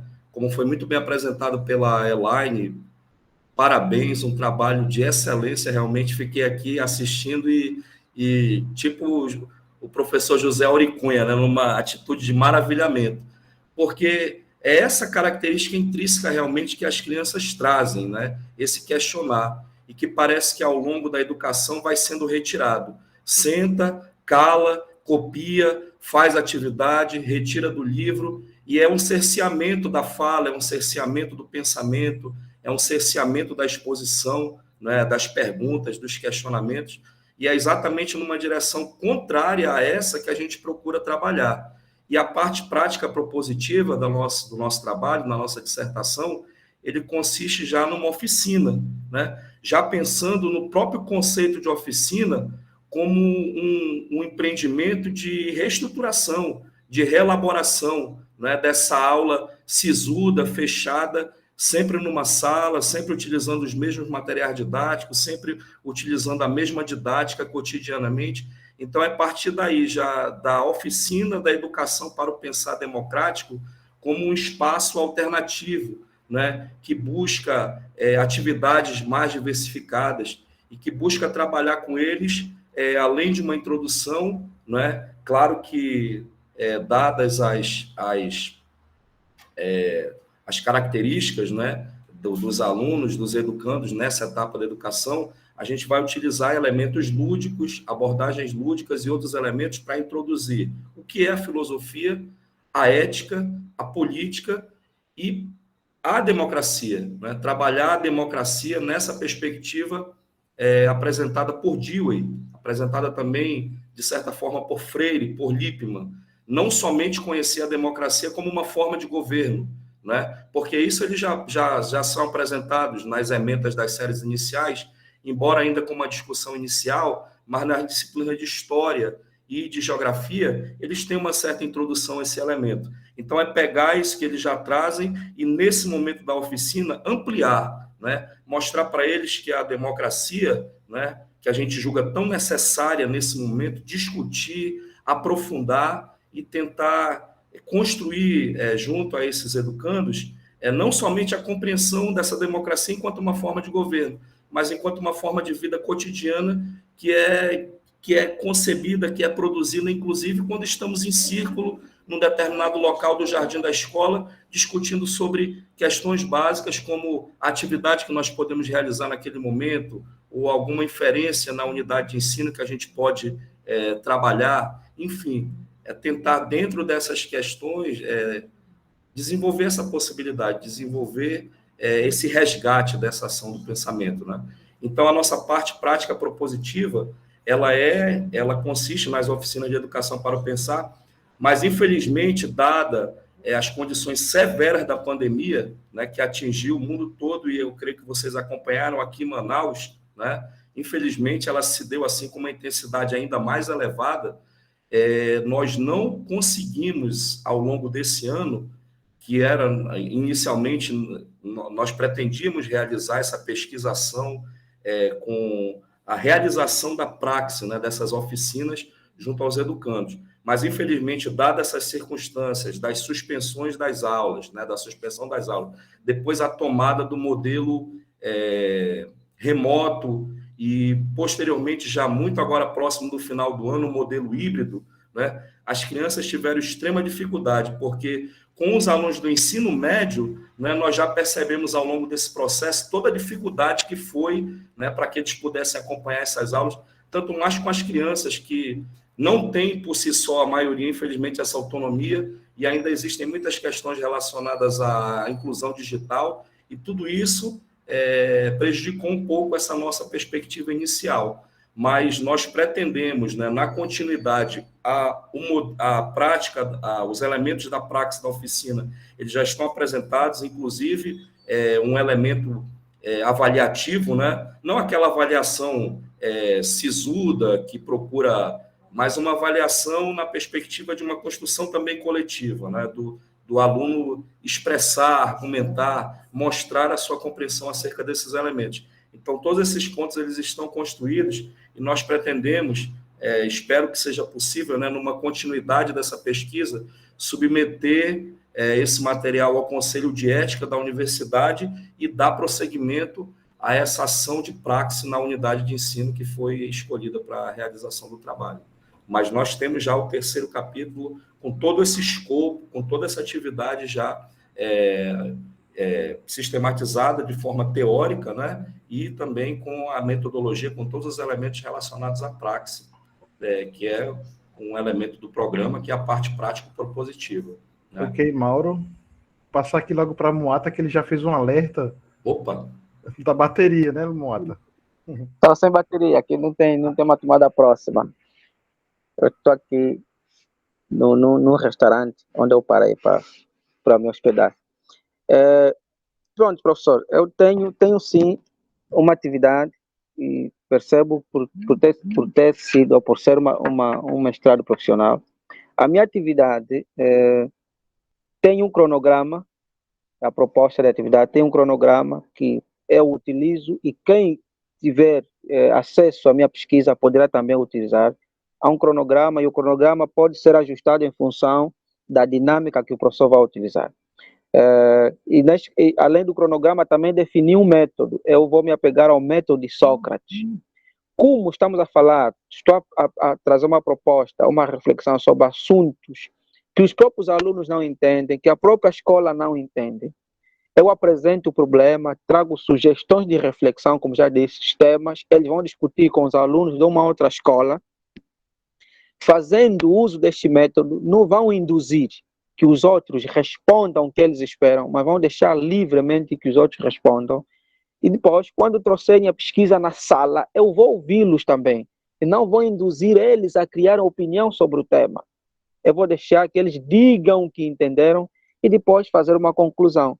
Portanto, eu uso esse método socrático, bem dialético mesmo, a maiêutica, para permitir que os alunos, eu não quero ensiná-los o que são as influências do neoliberalismo, não quero dizer para eles como é que estão sendo mal influenciados, eu quero que eles próprios entendam como o sistema tem estado a influenciar as suas decisões, sobretudo na escolha dos cursos. Portanto, esta é a minha proposta didática com um cronograma bem definido. Eu realizei esta atividade em 2 trimestres, no primeiro trimestre, depois que retomamos o ano, e outra atividade eu terminei agora em setembro. Portanto, já tenho essa atividade. A primeira fizeram no Instituto Politécnico, no Instituto de Ciências da Saúde. Outra atividade realizaram no Instituto Superior de Ciência da Educação, onde os cursos foram cancelados. Portanto, os alunos vão fazer as suas conclusões com base nisso, e eu só vou ser mesmo Sócrates, né? Ser um mestre, orientando, né? Deixar como um bom parteiro, né? Ajudando que eles próprios tragam as suas ideias. É exatamente isso. Você fez aí em Angola, então, né, Mota? Sim, fiz em Angola, Ok. Beleza, então, Elaine, por favor.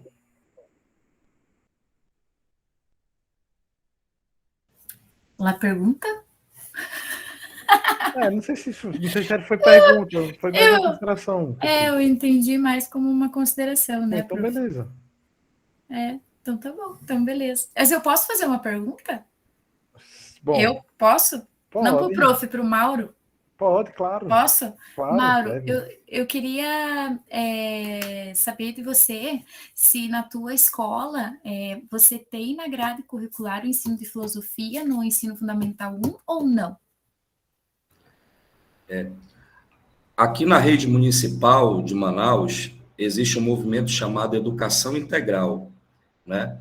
Que é um movimento, uma discussão interna em que algumas unidades participam de grupos de estudo e formatam um modelo educacional, não diria paralelo, mas que tem as suas especificidades, né? Inclusive, foi construída uma proposta pedagógica para embasar as ações dessas escolas que aderiram à educação integral.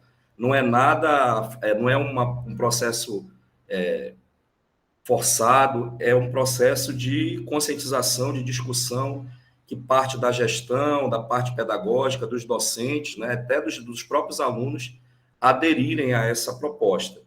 Quando se adere a essa proposta, dentro desse projeto de educação integral, existe uma proposta pedagógica que prevê, dentre outros, noções de introdução à filosofia. Mas não há ainda uma ementa, né? Conteúdos que devem ser ensinados no primeiro bimestre, conteúdos que devem ser ensinados no segundo bimestre. Há, né, essa abertura de noções filosóficas, de introdução filosófica, e é dentro dessa perspectiva que nós temos a nossa proposta, né, para tentar dar uma resposta, uma possibilidade, ou mesmo suscitar, o interesse maior é suscitar interesse, suscitar discussões para que novas possibilidades, para que novas formas, né, de trabalhar esses elementos dentro dessas escolas possam surgir e que para o maior número de escolas possíveis possam aderir a essa proposta e, quem sabe, futuramente desenvolver, né, uma construção e até, quem sabe, né, já sendo muito, promover concursos para professores de filosofia para atuarem nessa etapa da educação.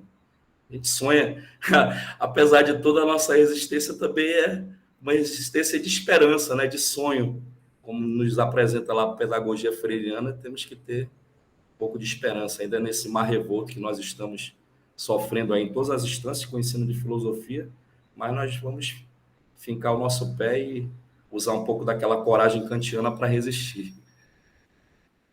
Espero ter lhe respondido. Eu acho que sim, que ela está querendo fazer outra pergunta, com base na sua resposta. Na verdade, eu gostaria, assim, de agradecer pela oportunidade, né, e de ver o quanto as nossas pesquisas, elas se aproximam, assim, muito do que você falava e muito do que o Moata falava, são inquietações que a gente tem aqui também no Paraná, né, como a gente, acho que você falou também na sua apresentação, Mauro, a gente não está inventando nada, né, Lippmann já veio muito antes de nós, não é mesmo? Então, a gente está aqui nessa resistência, né, de tornar a escola um local onde, e vejam, eu tenho severas críticas ao ambiente escolar normativo do jeito que ele é, mas a gente só vai dar a possibilidade dessas crianças de pensarem melhor, porque elas já pensam, mas de pensarem melhor, ou de refletirem sobre as circunstâncias à nossa volta, e até de questionar esse mercado de trabalho que, né, eu acho que se dar conta de onde nós estamos, de entender as influências do externo dentro da escola, é através da filosofia. Por isso que nós somos tão atacados, né? E eu achei assim, nossa, o nosso grupo aqui foi muito feliz, porque muito do que o Moata falou, muito do que o Mauro falou, são as minhas inquietações também. O meu início de pesquisa, né, porque eu sempre comento assim, quando alguém diz assim, quero entrar no mestrado, Helene, o que você acha? Eu falo, olha, a primeira coisa, saiba que o teu caminho não vai ser o que você imagina. Porque quando eu entrei, eu queria entender, eu queria fazer uma pesquisa histórica de por que não existe ensino de filosofia na escola pública aqui no Paraná. Especialmente na escola pública, porque se você for em escolas particulares, tem ensino de filosofia, mas que filosofia estão ensinando, né? E a minha inquietude era essa, porque daí, tipo, existem ciências humanas aqui, né? Eu geralmente, às vezes, também pego as ciências humanas para trabalhar, mas daí a gente usa as ciências humanas para trabalhar o empreendedorismo. Né? Então, assim, quer dizer, vai se deixando de lado, e isso vai acabando e vai minando, e é como vocês aí falaram bem, daqui um pouco a gente não vai ter mais professor ou professora de filosofia, ou de história, ou de sociologia, quer dizer, aonde que está essa formação, que é o que me incomoda, só de razão, mercado.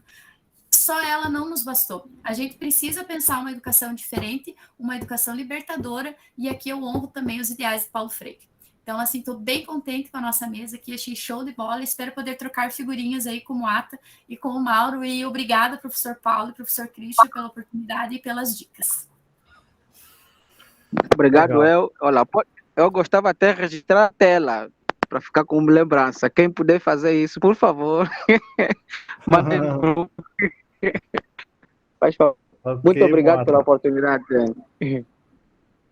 Bom, então podemos encerrar, colegas? Quero agradecer, então, mais uma vez aos três, né, os respectivos orientadores, orientadoras, né?